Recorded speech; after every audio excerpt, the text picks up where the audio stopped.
Los problemas reales necesitan soluciones prácticas, reales y fundamentadas en la palabra de Dios. En Realidades, René Peñalba expone desde una perspectiva bíblica consejos aplicables a las diversas experiencias de la vida contemporánea.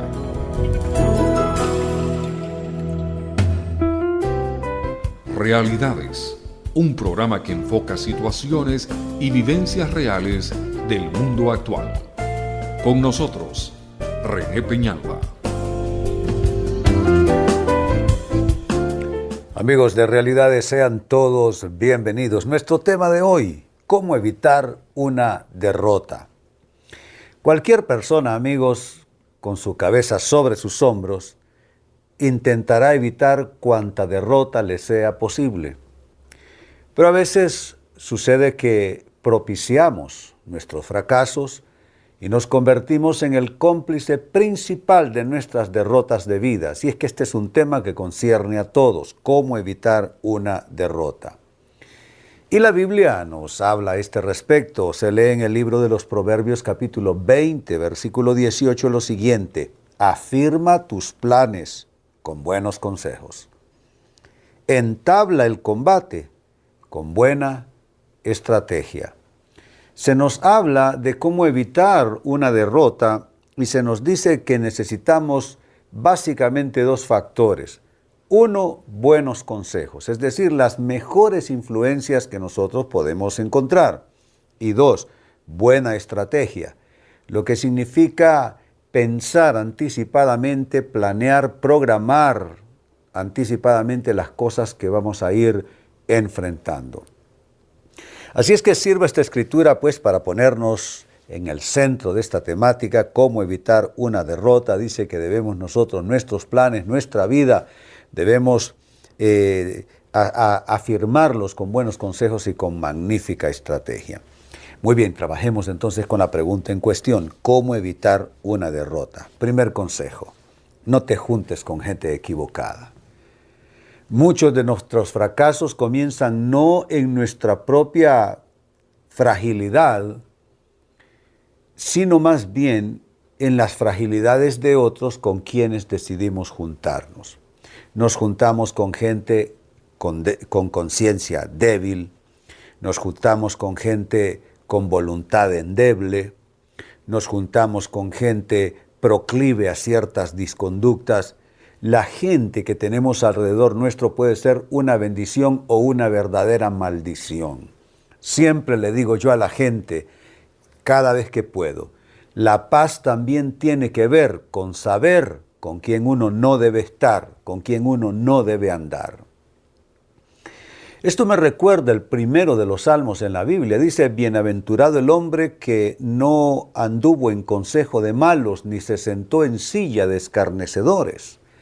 Tiene que ver con las compañías. ¿Por qué? Porque cuando tú te llevas demasiado con alguien, terminas pareciéndote a esa persona.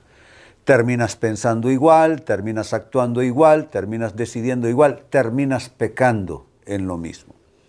De allí pues este consejo, ¿cómo evitar una derrota? No te juntes con la gente equivocada. El principio del pecado en la Biblia es juntarse con quien uno no debe estar. El ejemplo clásico, Eva conversando con Satanás, Satanás en la forma de una serpiente.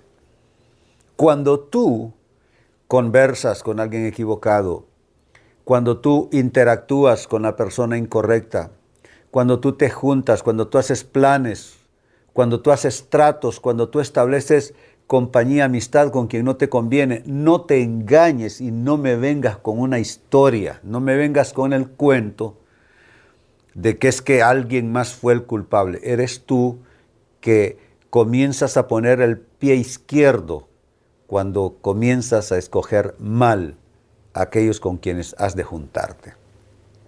No te juntes entonces con gente equivocada. Segundo consejo, ¿cómo evitar una derrota? No te dejes llevar por tus impulsos. La impulsividad humana tiene que ver con su emotividad, con su emocionalidad. Las emociones nos impulsan. Por lo general, la mente tiene otra clase de sistema, de engranaje. La mente se mueve por logismos, por argumentos, por razones, por causas, por ideologías. De tal manera pues que es más lenta la evolución pensante, mental, intelectual e ideológica de alguien. Eso es más lento que su evolución emocional. Su evolución emocional es tan rápida, es tan acelerada. Solo basta ver a un niño. Un niño quiere y grita, un niño se tira al suelo a llorar, un niño rompe un objeto valioso, importante. ¿Por qué? Porque su emocionalidad es simplemente un motor con un combustible de alto octanaje. Así son las emociones y los impulsos humanos. Por eso, desarrollar nuestra emocionalidad también tiene que ver con desarrollar nuestra intelectualidad.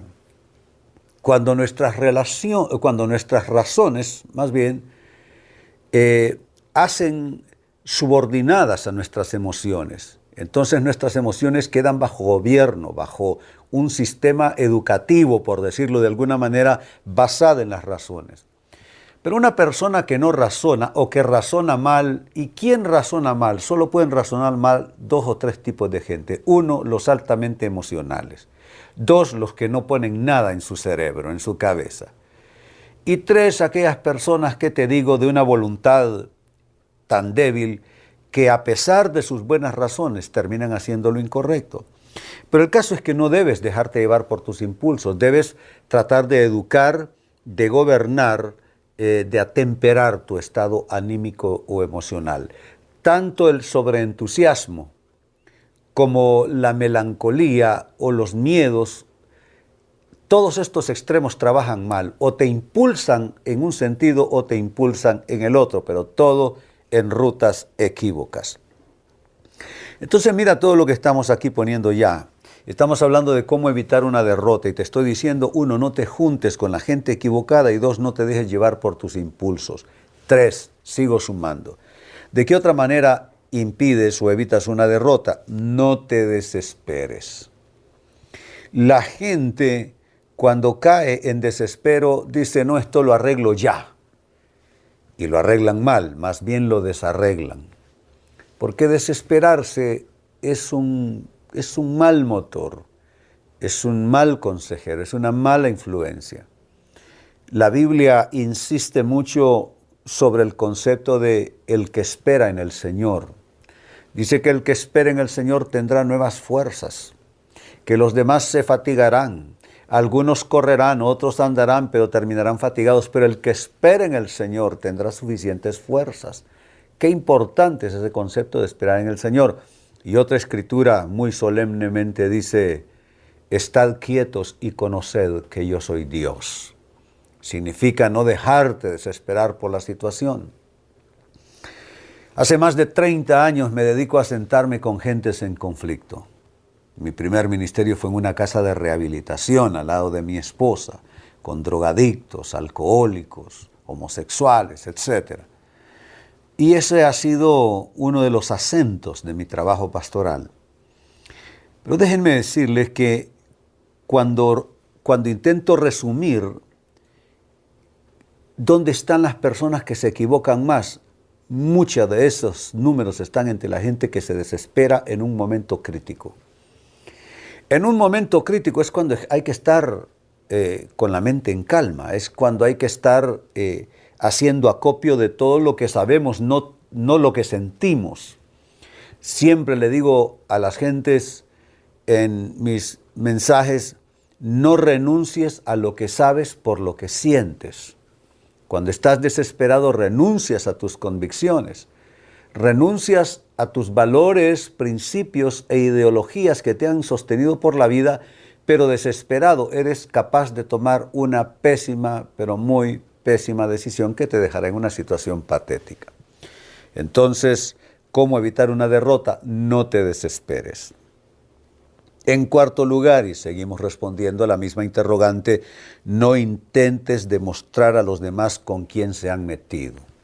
Este es otro tipo de gente que se equivoca y terminan en derrota. Se dejan llevar, dicen, voy a demostrar quién soy yo. les voy a demostrar con quién se han metido. Cuando tú adoptas esta actitud, lo que adoptas es una actitud irracional, definitivamente, guerrerista, por el otro extremo, belicosa, irritada. Y todo esto, belicosidad, irritabilidad, todo esto lo que hace es que te hace renunciar a la ponderación que es necesaria, al gobierno de uno mismo.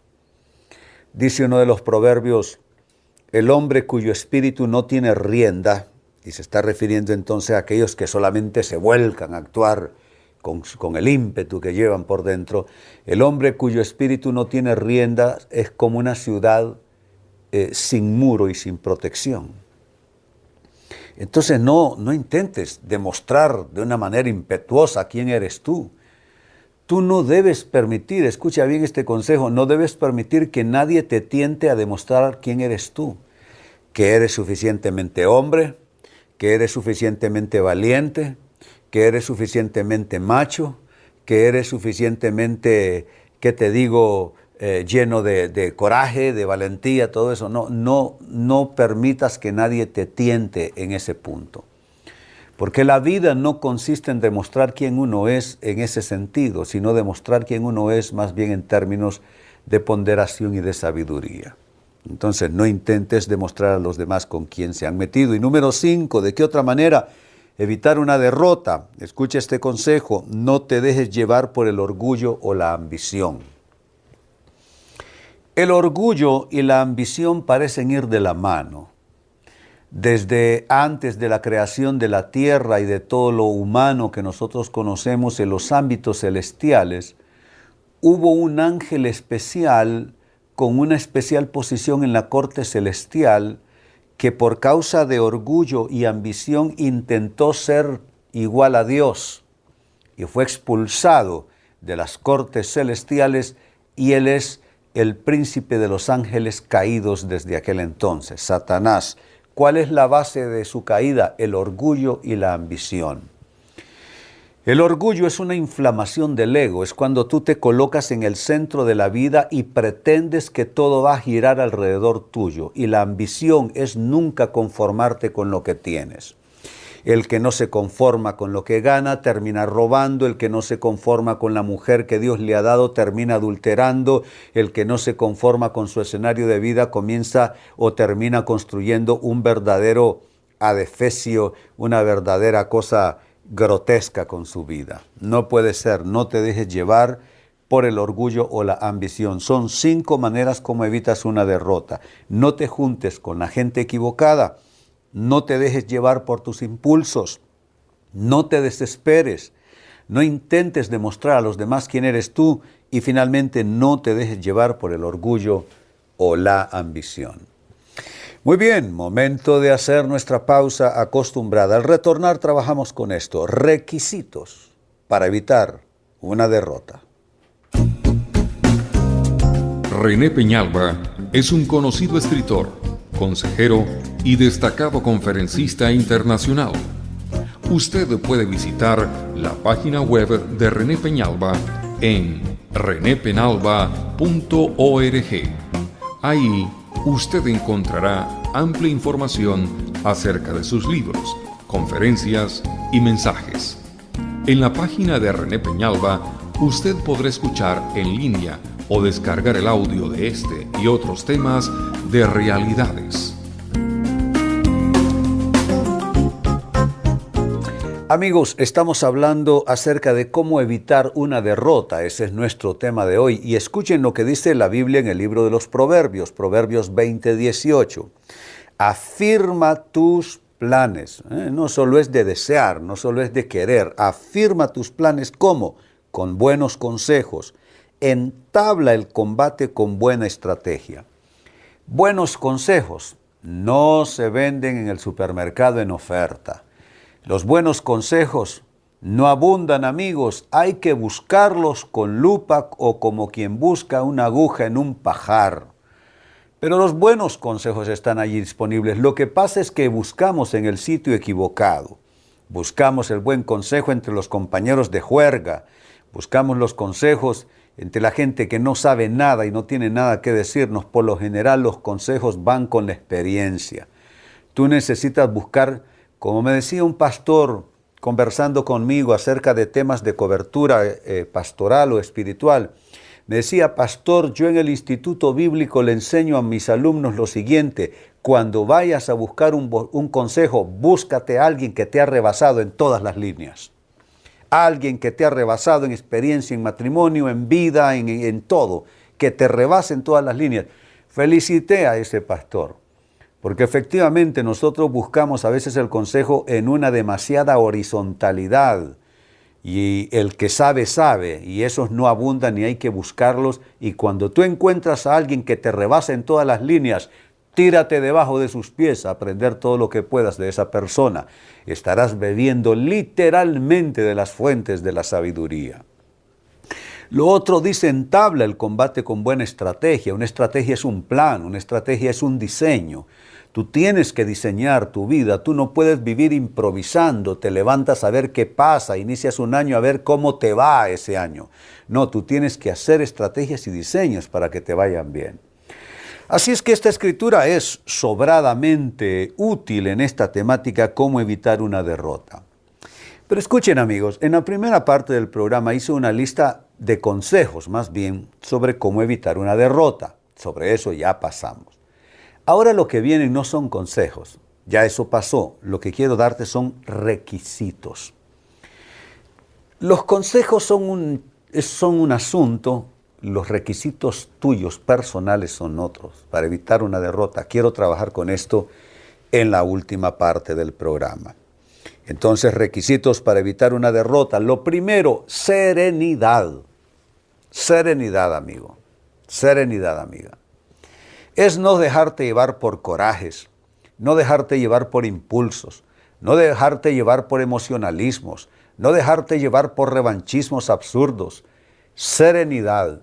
Si hay una imagen que yo absolutamente, ¿qué les puedo decir? Reconozco con admiración acerca de Jesucristo, es serenidad. Venían a picarlo los fariseos, los escribas, los doctores de la ley con preguntas maliciosas y no lograban desencasillarlo.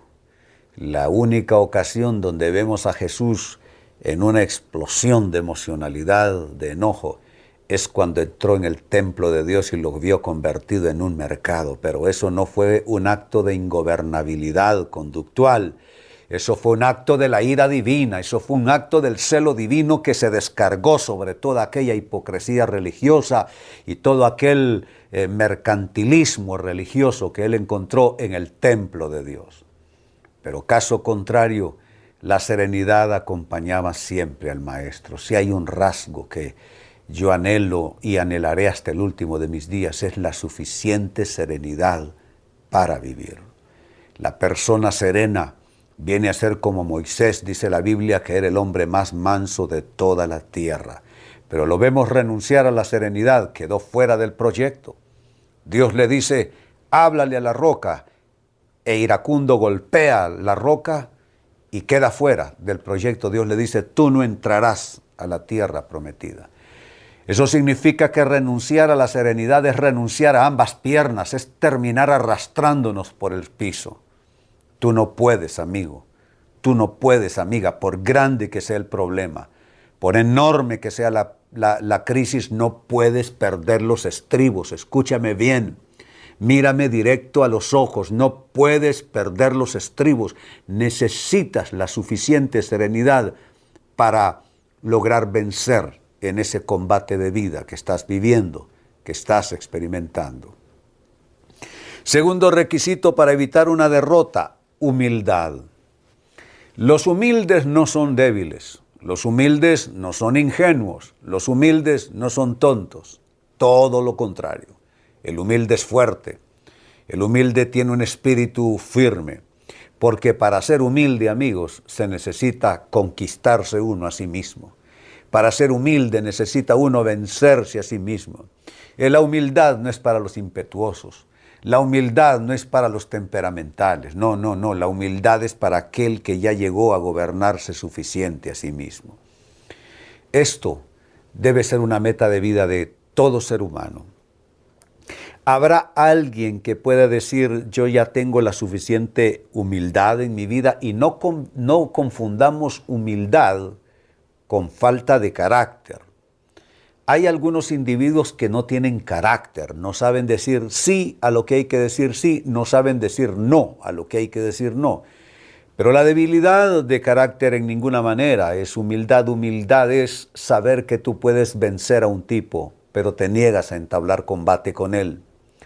Saber que tú tienes la razón en tus argumentos, pero prefieres callar y que Dios te haga justicia. Saber que tienes la capacidad de arrollar en una situación, pero aguardar que todos prueben antes y aunque tú seas al último, tú lograrás vencer. La humildad es una clase de virtud que solo puede nacer en el cielo. No nacemos humildes, nos hacemos humildes si es que colaboramos con los procesos de Dios en nuestras vidas. Así es que humildad es otro requisito para poder evitar una derrota. Lo primero, serenidad. Lo segundo, humildad. Continúo la suma, arrepentimiento. En tercer lugar, nadie nunca jamás puede decir que no necesitó ni necesitará algún día tener que arrepentirse. ¿Se arrepienten quiénes? Los pecadores. Se arrepienten los santos. Porque el arrepentimiento es lo que nos liga a la santidad. Así es que a veces nosotros juzgamos mal las virtudes. Decimos, el arrepentimiento es para los que son pecadores consuetudinarios. No, Señor, el arrepentimiento es de los santos. Porque los santos hombres de Dios tuvieron que trabajar en la piedra del arrepentimiento su vida para lograr constituirse en los hombres y mujeres santos de los cuales nos habla la historia sagrada. El arrepentimiento es para los verdaderos hombres, para las mujeres de Dios. Los que deciden por no arrepentirse, los que reniegan del arrepentimiento, los que evaden el arrepentimiento, esos son los duros de corazón, esos sí son los pecadores. Pero una persona cada vez que encuentra algo por qué o de qué arrepentirse, esa persona está siempre más cerca de la santidad. Pregúntate, recuerda, amigo, amiga, ¿no es cierto que cuando te arrepentiste de un pecado, las horas y días subsiguientes fueron de entera santidad, de entera consagración, de entera paz, tranquilidad? Claro, porque el arrepentimiento te liga a la santidad que Dios te da. Entonces, arrepentimiento también es necesario como un requisito para poder evitar derrotas. Me refiero a derrotas en esos caminos de la vida, derrotas que no nos podemos dar el lujo de tener. Al contrario, necesitamos vencer sobre todo en aquellos renglones más importantes de la vida. En cuarto lugar, otro requisito para evitar una derrota, prudencia. La prudencia, amigos, es lo opuesto de la impulsividad. La prudencia es todo lo opuesto de aquella conducta arrebatada. Prudencia es el anverso de la sabiduría. Cuando tú tienes sabiduría, tienes prudencia. Cuando eres prudente, estás siendo sabio. Qué importante. La prudencia te hace pensar lo mejor. La prudencia te hace reflexionar. La prudencia te hace actuar con cautela. La prudencia te lleva a preguntarte por los riesgos. La prudencia te lleva a preguntarte por los costos. Y la prudencia te dice, ¿un momento de gratificación vale esta penosa factura después? Porque la prudencia es uno de los mejores consejeros. ¿Dónde vive la prudencia? La prudencia, amigos, vive en nuestra conciencia. Vive en ese estado de reclusión, como un monasterio. Y allí la prudencia nos habla si le visitamos. Si vamos a esa gruta de la conciencia y nos preguntamos, ¿está bien lo que intento hacer? ¿Está correcto lo que estoy haciendo? Entonces la prudencia alzará su voz, nos hablará y nos hablará de riesgos, costos, pecados, y entonces nos hará desistir de todo aquello que no nos conviene. Quinto requisito para evitar una derrota, con lo que cierro: dominio propio. El dominio propio, gracias a Dios, no es un fruto nuestro. Se le llama en la Biblia fruto del Espíritu. El Espíritu nos da dominio propio. Tú quizá eres temperamental, eres arrebatado, eres impulsivo, no importa. No tienes que haber nacido así. No tiene que estar dentro de tu herencia genética, pero sí puedes recibirlo por la vía espiritual. Se puede recibir dominio propio como un fruto del Espíritu y se puede aprender de la mano de Dios y de su santa palabra. Entonces son 5 requisitos para evitar una derrota: serenidad, humildad, arrepentimiento, prudencia y dominio propio. Con eso, amigo, amiga, evitarás grandes derrotas. Con esto, amigos, yo cierro el tema, me despido de igual manera de ustedes y les recuerdo que nuestro tema de hoy ha sido titulado ¿Cómo evitar una derrota? Este ha sido su programa Realidades con René Peñalba, experimentado consejero, conocido escritor y conferencista internacional. Su correspondencia puede ser dirigida a renepenalba@cci-honduras.org.